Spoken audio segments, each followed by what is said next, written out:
Truth Espresso, episode 321. In a world gone bonkers. It is not, generally speaking, unruly, but fires have been started and... Where the culture is a dumpster fire. We're coming for your children. And churches have lost their way. I am really uncomfortable with the story of the crucifixion. It's time to wake up with Truth Espresso. Truth Espresso. Your weekly shot of truth. And now your host, Daniel Minnick.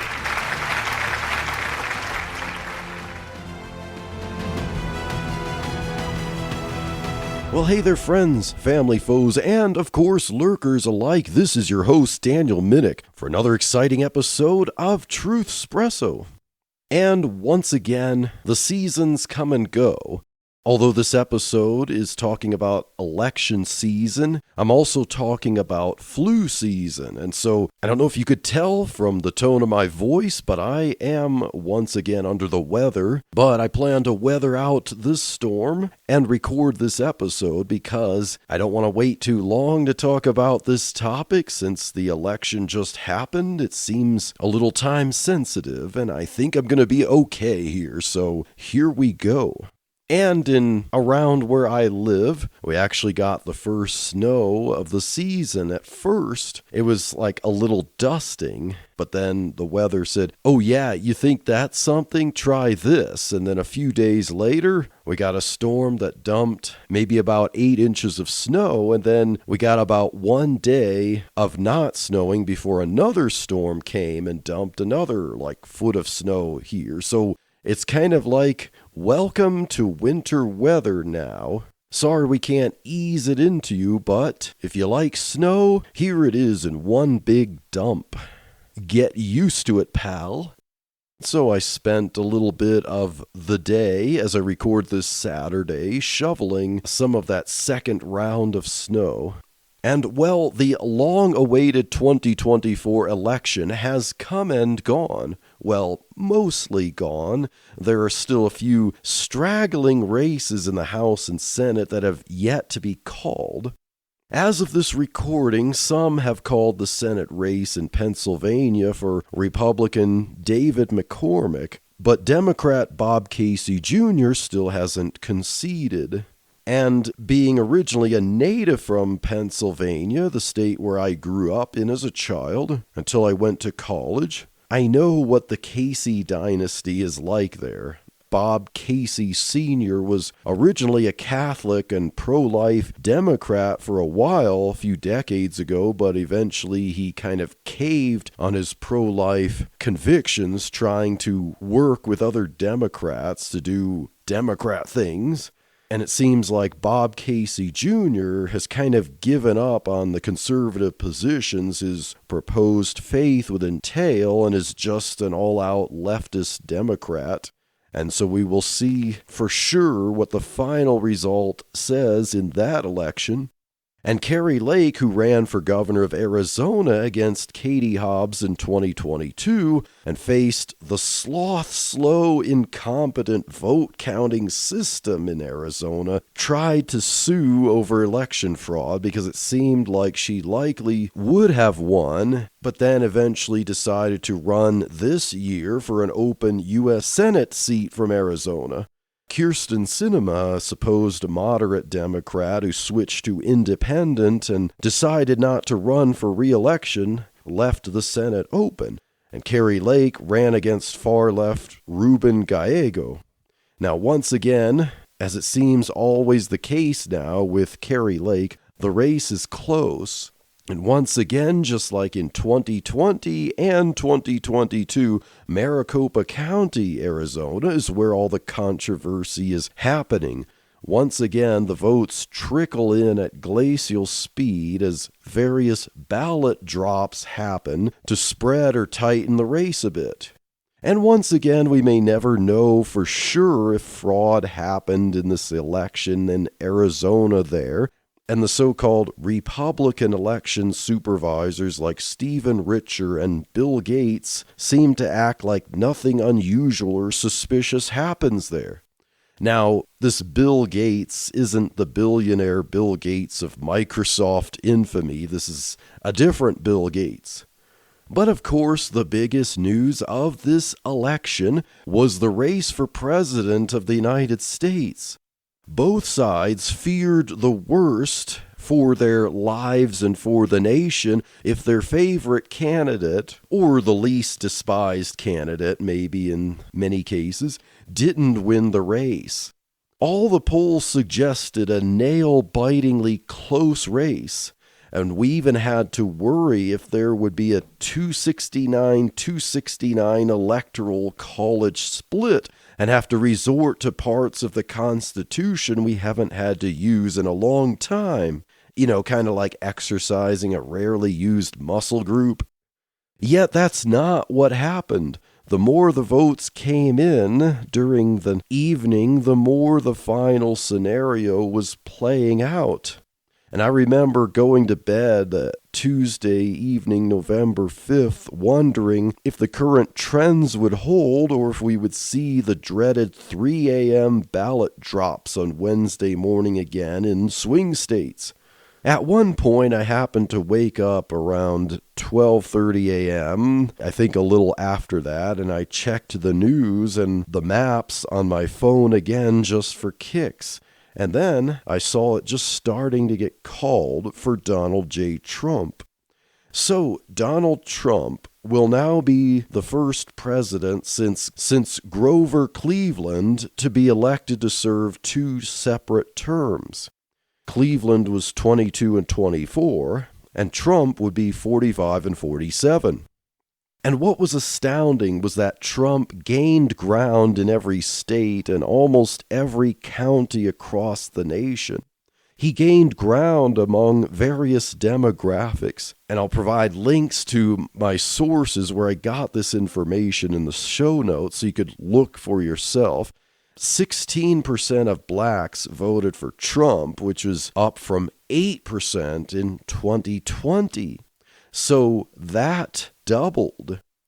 But among the blacks that voted in the election, Trump got 24% of the black men.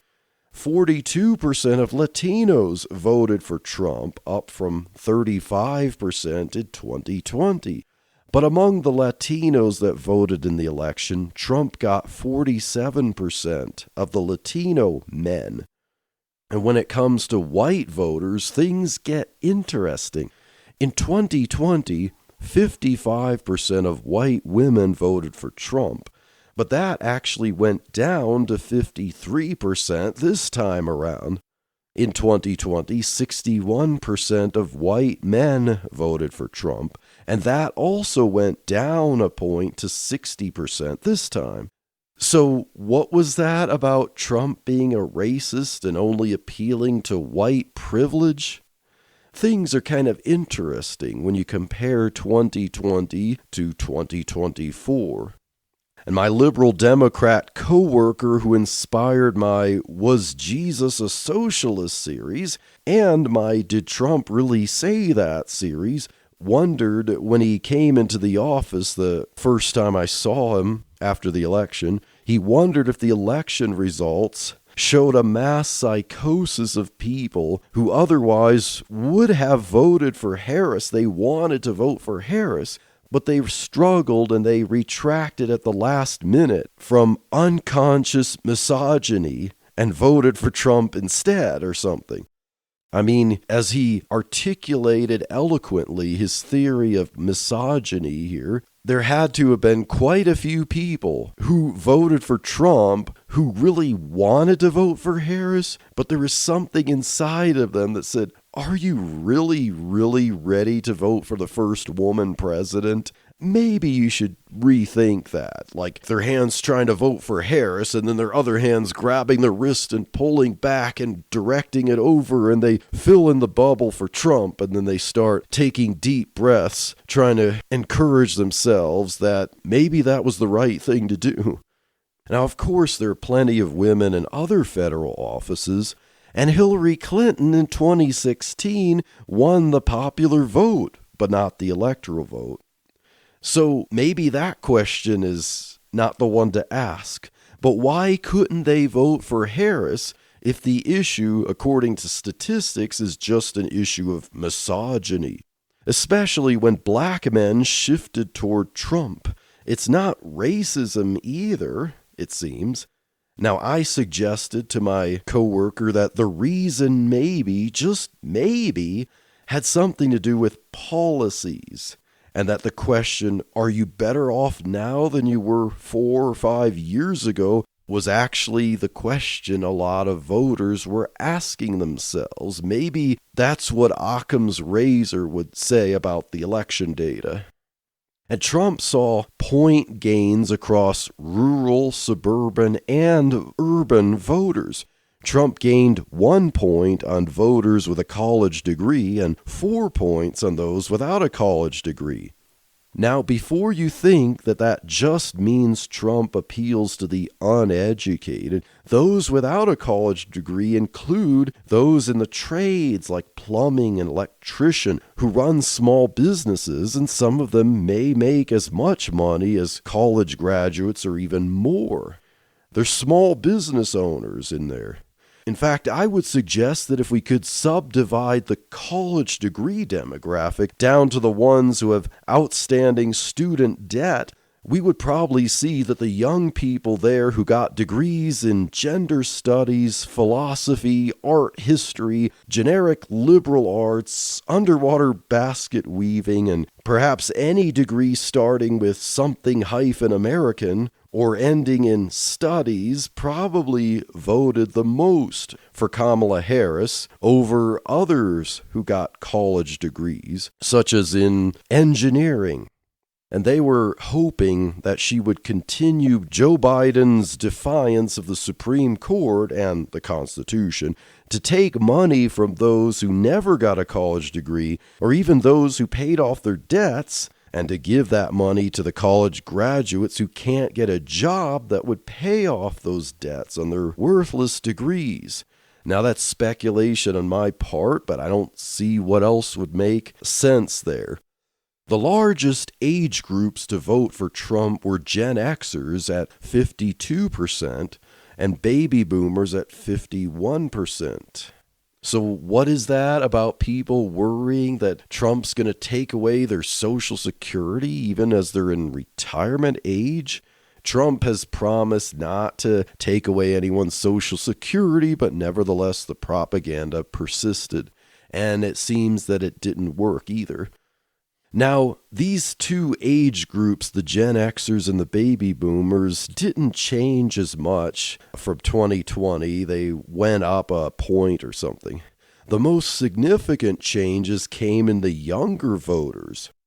Millennials jumped from 43% in 2020 to 47% in 2024. So that's a 4-point jump in favor of Trump in millennials. Gen Zers jumped from 36% in 2020 to a whopping 46% in 2024. That's a 10-point increase from 4 years ago, and we're talking about the youngest voting demographic. Trump seems indeed to be appealing to younger voters even more. And this tells me that the young people realize that this current administration has been stealing the American dream from them. Now, of course, the Fed slashed interest rates to 0 in 2020 while Trump was president. And you know how that works. Lower interest rates encourage more borrowing, making buying a home more enticing. But that increases demand for mortgages, which of course then eventually pushes prices up. But the Biden administration didn't do anything to stop that when they held the reins. They first said inflation was an illusion, and then it was transitory, and then it was just something wealthy people were paying, and then it was a thing for the falsely named Inflation Reduction Act to solve, which was later admitted to be a green energy spending bill in disguise. And then we're supposed to be happy just because the rate of price inflation was getting lower. Oh yes, your prices are still sky high and getting higher by the month, but the speed of that was tapering a little downward. Stop complaining. And the price of a home mortgage more than doubled in many places in 2 years. That's insane. And prices haven't been deflating as fast as they inflated.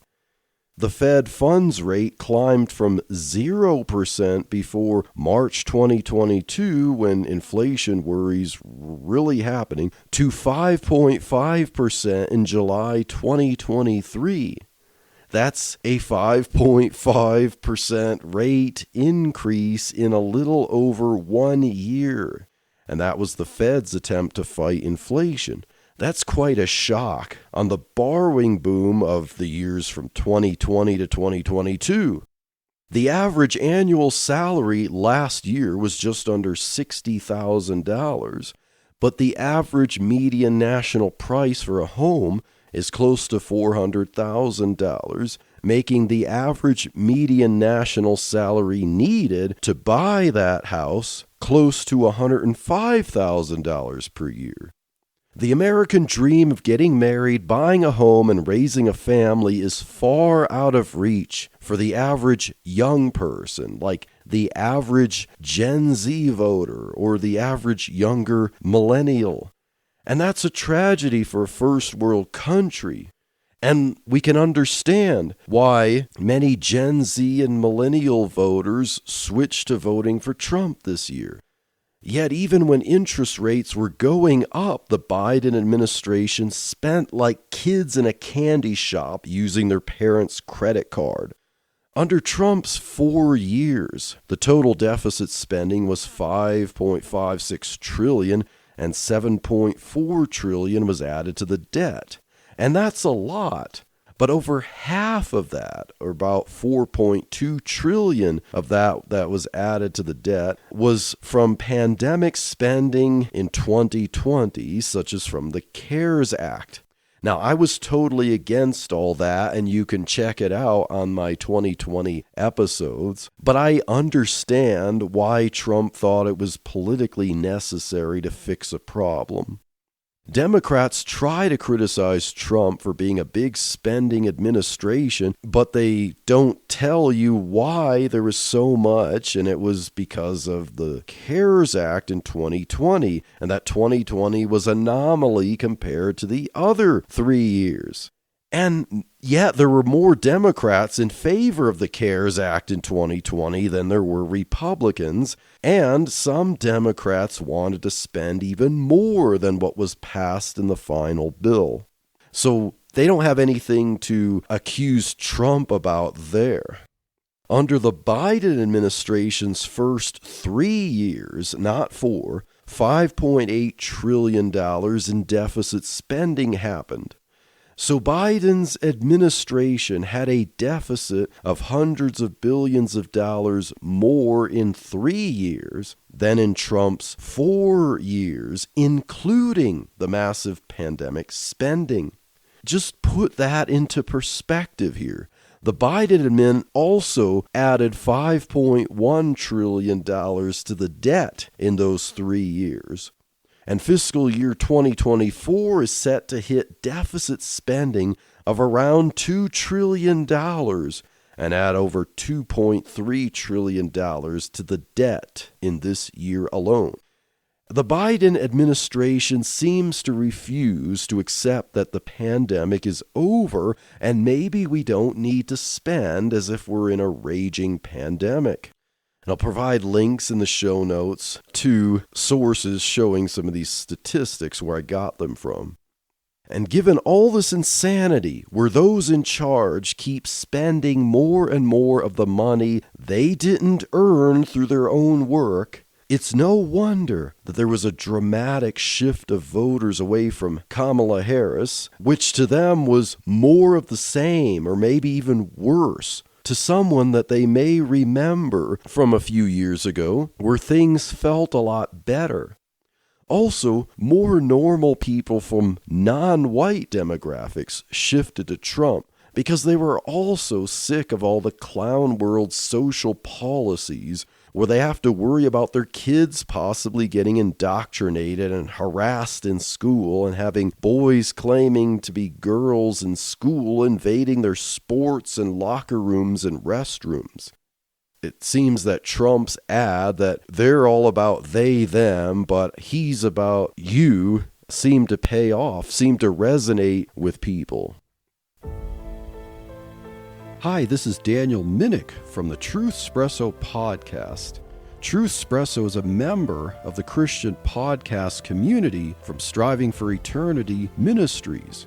And I encourage you to check out all that the Christian podcast community has to offer. And another great member of the community is Aaron Brewster, who goes by the name A.M. Brewster. He actually hosts two separate podcasts. One is Truth Love Parent. The other is The Celebration of God. I highly recommend you listen to them, and Aaron is also a speaker for Striving for Eternity. And unfortunately, Aaron has experienced hardship from Hurricane Helene. He stayed at his house in North Carolina to take care of his dad and tried to combat the flooding with powered water pumps. Unfortunately, when the power went out, inevitably, the flooding continued. While currently living on a meager ministry salary, Aaron has lost much of his livelihood in the flooding from Helene. Let's be practical and give to those in need. Striving for Eternity has set up a Give, Send, Go fund to help out Aaron and his dad. As soon as I heard about the situation, I donated, and I strongly urge you to give too. Just go to givesendgo.com/SFE. That's givesendgo.com/SFE.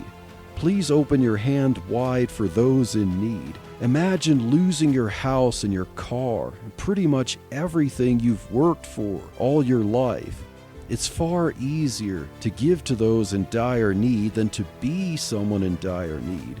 Please do the easy thing and give generously and be a blessing as Jesus has told us to do. It's the biblical and Christian thing to do. Once again, go to givesendgo.com/SFE to help out Aaron Brewster, who has lost virtually everything in the flooding from Hurricane Helene. Striving for Eternity Ministries is a 501c3 nonprofit, so your generous donations are tax deductible. So please give generously to help out a wonderful Christian minister and podcaster and member of the Christian podcast community. Once again, go to givesendgo.com/SFE and be a blessing to someone in need.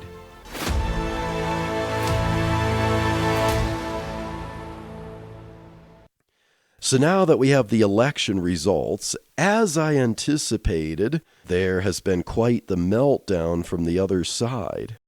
Now, Jimmy Kimmel, when giving his first comedy routine after the election, so on November 6th, he had to choke back tears. And the parts that he had to struggle the most not to break down was when he was mentioning the effects on illegal immigrants and on Ukraine. So let's play a clip of that. Let's be honest, it was a terrible night last night. It was a terrible night for women, for children, for the hundreds of thousands of hardworking immigrants who make this country go, for healthcare, for our climate, for science, for journalism, for justice, for free speech. It was a terrible night for poor people, for the middle class, for seniors who rely on Social Security, for our allies in Ukraine, for NATO, for the truth and democracy and decency. And it was a terrible night for everyone who voted against him. And guess what? It was a bad night for everyone who voted for him, too. You just don't realize it yet. And most of all... And yeah, there's plenty of other meltdown things I could do. I could play clips from The View, from MSNBC, from ABC, from CNN, and so on. But I would like to play a few clips from average people, like those who, and when I say average, I mean those who are not in high positions in government and news and stuff like that. But I'll play clips of some people, mostly women, mostly younger women, that they did on TikTok and showing their melting down. And I'll provide a link to a Sky News Australia video on YouTube that has a lot of these clips in one video, so that made it convenient here. But the first one that we hear is that one woman screams in her bathroom while covering her face and swaying back and forth on her knees.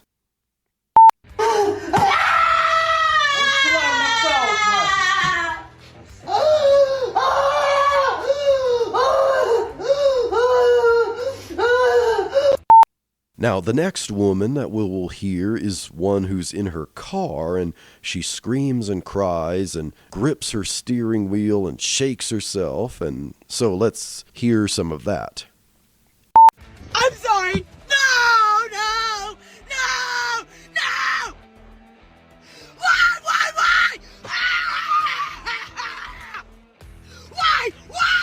Why? Do you really hate me that bad? And now the next one is a woman who cries and lectures the voters about what they've just done to her and the country. Like, what is wrong with you guys? So let's listen to that. What is wrong with you? I can't do this anymore. I'm literally sick. I'm literally sick to my stomach. What has happened to America? What has happened to democracy? What has happened to freedom? I'm done. This is a message to anyone who follows me. If you voted for Trump, unfollow me and block me. If you didn't vote, unfollow me and block me. The fact that it's this close means I've lost all hope in the American people. Like, it should not be this close. Why would anyone vote for this person? He's so evil. He's so demented. Kamala's not perfect. We all know that. We all know that. She is not a convicted felon, rapist, crazy fascist, dictator, psycho. And now finally, here's a clip of an old man with a beard, and he's wearing a rainbow scarf and a rainbow beanie and possibly nothing else. And then he cries about the election results like a child throwing a tantrum. You cannot be serious. How did I wake up to this garbage as my president? That's right, garbage. I went to bed last night and she was ahead. I woke up to this freaking nightmare. Donald Trump? How? Does America have this many Nazi, Hitler following pieces of trash? I thought America was already great. Kamala had our economy skyrocketing. People were happy. You could feel the joy in her campaign, and then all of a sudden it's just been hijacked by these freaks of nature that call themselves Trump supporters. Nobody wants to live in a country full of hate. It's all hate. Trump hates everybody that's not white. And I can't believe people of color actually voted for him. How does that happen? What, does he pay them? I'll give you some money if you vote against your own people. Who does that? This is not going to end well at all. It is not going to end well. Now, there are plenty more of clips that I could play, and my purpose in playing these clips is not to just provide entertainment here, but just to show how some people are not happy about the election results. I also saw on X, formerly known as Twitter, that some woman posted a picture allegedly of her arm as it is in the hospital with an IV in it, and said that the trauma of the election caused her to end up in the hospital, and that the Trump voters are all morally responsible for this. And, her blood is on their hands. So, yes, before you vote for someone like Trump, you need to keep in mind that someone might end up in the hospital and need an IV for the trauma. So if you care about people like that, vote accordingly, I guess. And of course, there are plenty of videos now of women pledging to embrace the 4B movement that began in South Korea, I think back in 2019, in which they would practice abstinence to punish the patriarchy. And one video of note is a woman lecturing the evil voters while cutting her hair shorter. That'll show those men who voted for Trump. Guess what, Trump voters? She is not available. Feel the hurt. Just woke up this morning feeling spicy. You guys feel spicy? Because I do. All right. I don't know how to use this thing. Let's see what happens. Is this cutting off hair? I'm going to have to cut it shorter than that. Does it down, right? I think that this is too... it's getting hair. Let's see here. Maybe I got to cut it. Here we go. Have I given up on America? I've also given up on coloring this hair because, right? Now, unfortunately, I'm not saying that just to be mocking here, because I want us to digest this. We should pity these people and not just look at that as entertainment. Now, I know it's easy to want to drink and bathe in the tears of those who are acting immaturely, acting like children who had their toys taken away over this election. Should we look at all of this meltdown and treat the election results just as a victory to rub in people's faces? Should we just delight in the immaturity of people on the other side here?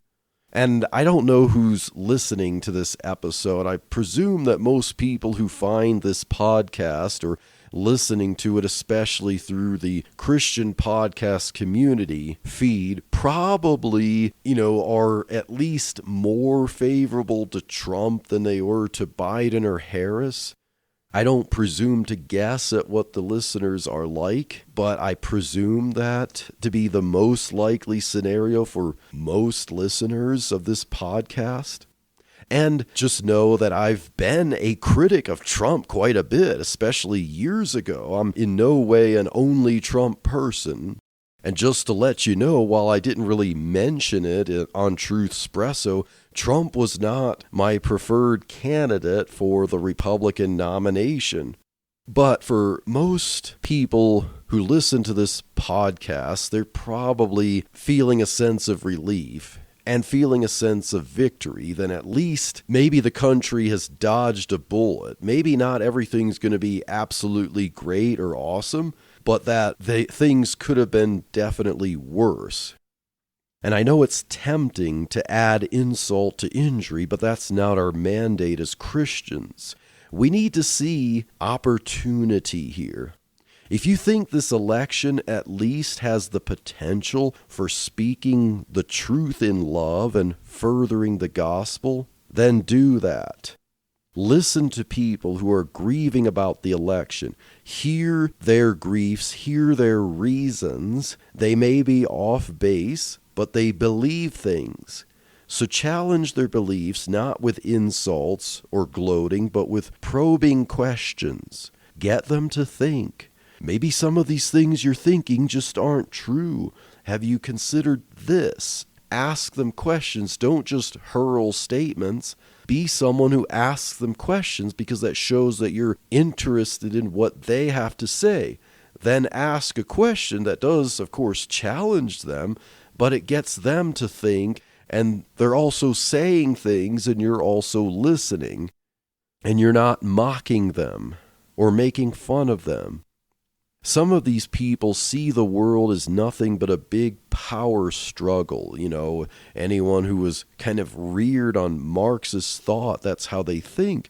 It's our fight for rights against the fascists trying to take them all away. It's our power versus their power. We just have to make sure we're in power versus them. We can't let them win. If they win, it will be a handmaid's tale for the whole world, and maybe not just for women.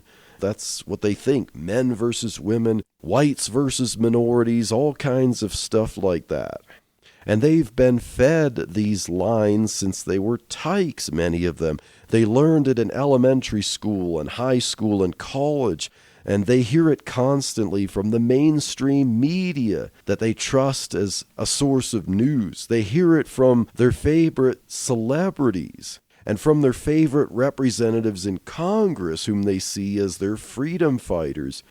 It's easy to make fun of the bad ideas, but try to show deep empathy from a Christian perspective for people who have only been getting a cheap form of empathy from people who don't really care for them personally.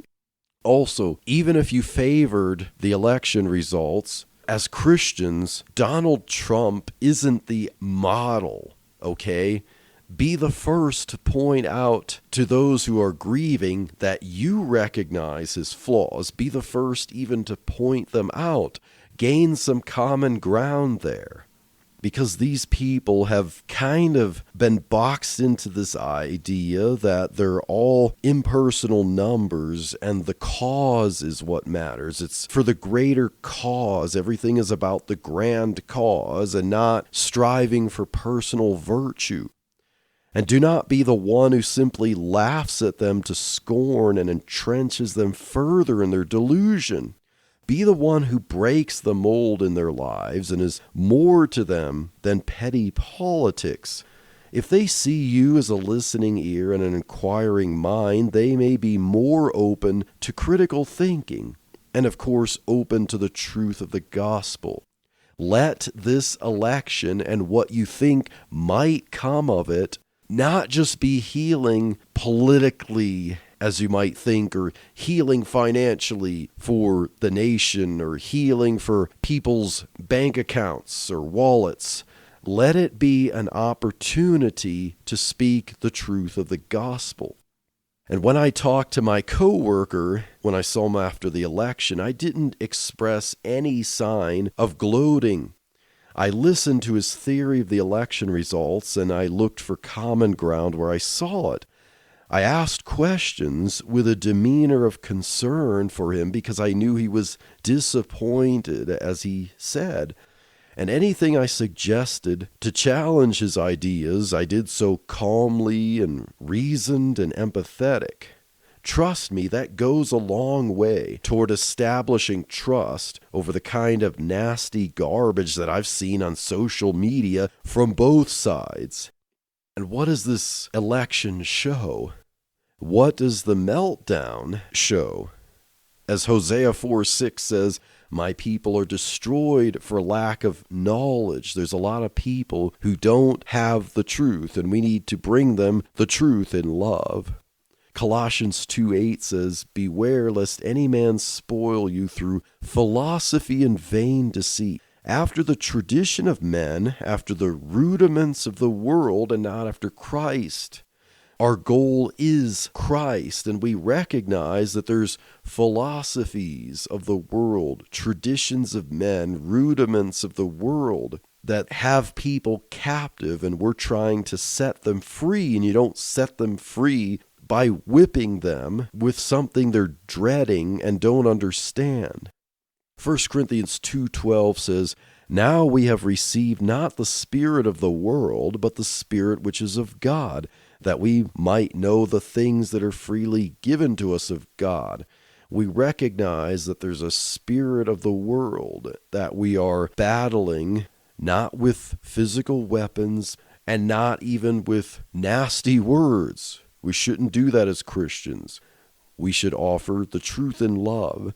And 1 Corinthians 1:21 says, for after that in the wisdom of God, the world by wisdom knew not God. It pleased God by the foolishness of preaching to save them that believe. And there's a lot of perceived wisdom in the world, the people who don't like the election results, but in the grand scheme of things, what they really are against is the truth of Christ, and in no way am I saying that Donald Trump embodies that. But the reasons that they don't like the election results can be the same reasons that they don't like the gospel of Jesus Christ. And by the wisdom of the world, we need to battle that. Not with a sharp tongue, not with a sword, not with a club to badger them, but it pleased God by the foolishness of preaching, or the gospel itself, to save them that believe. So do we want these people as the conquered under a whip? May it never be, Christian. We need to speak the truth in love. We need to be a listening ear, and ultimately to direct conversations, show people the kind of empathy and sympathy that maybe they've never experienced before. Kindness, even when it doesn't even seem anywhere near deserved, even if they've been nasty to you. Heap coals of fire on their head, as the Bible says, by rendering good for evil, and use the foolishness of preaching. It's foolishness to them, but speak the truth in love, and ultimately lead to the truth of the gospel. And maybe this election can be the start of revival for this country. And I hope you enjoyed this episode of Truth Espresso, and stay tuned for the next episode, and God bless.